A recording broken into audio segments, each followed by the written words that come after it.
Cyril, bonjour. Vous êtes avocat spécialiste en droit automobile, vice caché et droit pour les victimes. Alors, on a voulu vous avoir sur InfoBassin pour défendre un peu les consommateurs et surtout les automobilistes. On va prendre tout de suite un cas assez simple, c'est le cas de la perte de points.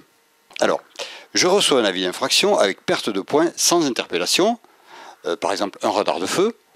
J'ai 4 points sur mon permis, parce que j'ai perdu déjà tous les autres. Je suis vraiment un mauvais automobiliste. Oui. Et là, je sais que je vais perdre les 4 qui me restent. Donc c'est la panique.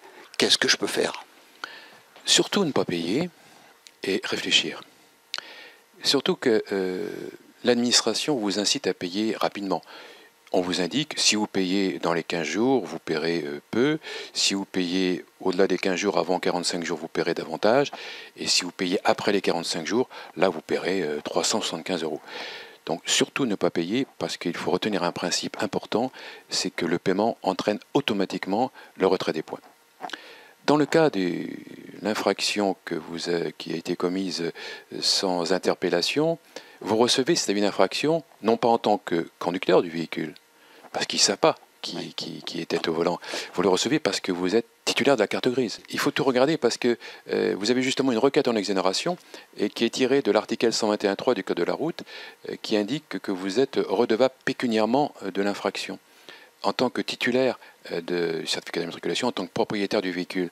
Cela signifie qu'on ne vous a pas intercepté, on ne sait pas qui est au volant du véhicule, et vous pouvez effectivement vous dénoncer, dire que c'est vous qui êtes au volant du véhicule. Et si vous vous dénoncez, manifestement, c'est vous qui aurez le retrait de points. Mais vous n'êtes pas obligé de vous dénoncer.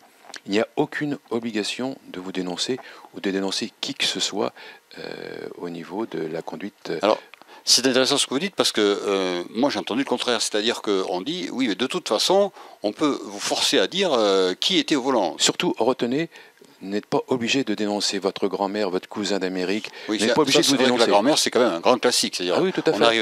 Il y a quand même des mamies de 90 ans qui n'ont plus touché un volant depuis très longtemps et à qui il ne reste plus qu'un point ou deux sur le permis. Mais, bon. Mais là vous n'avez aucune obligation de dire qui était au volant. Vous remplissez cette requête en exonération et vous complétez votre dossier avec une feuille blanche dans laquelle vous indiquez « Je reçois ce procès-verbal en ma qualité de titulaire du certificat d'immatriculation.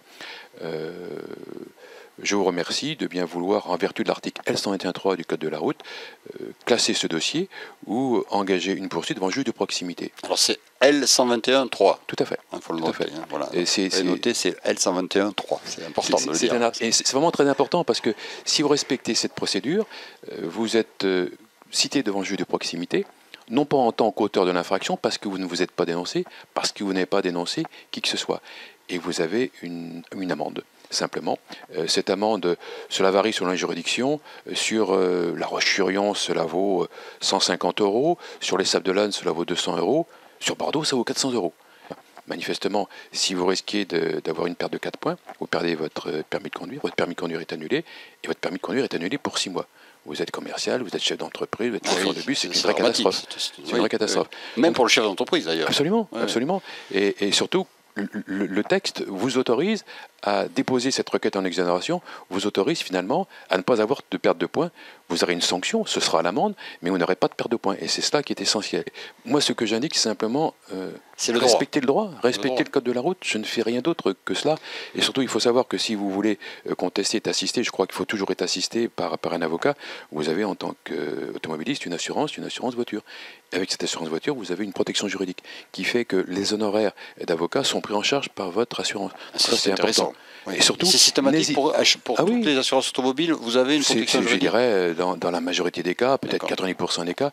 Vous vérifiez votre contrat d'assurance, vous avez peut-être la possibilité d'avoir un avocat qui va vous défendre auprès du tribunal ou c'est des juges de proximité, vous en parliez tout à l'heure. Donc l'avocat n'est pas cher et l'avocat peut vous permettre effectivement de gagner 6 mois d'annulation de permis de conduire. C'est énorme. Très bien. Bon, ben voilà un cas élucidé. En tout cas, déjà, si vous avez des questions à nous poser là-dessus, bien sûr, vous n'hésitez pas. Vous nous écrivez sur info@infobassin.com et on transmettra ça à Jacques pour qu'il nous en parle la prochaine fois. Ouais. Voilà. Merci Jacques. Merci Michel. À bientôt. À bientôt.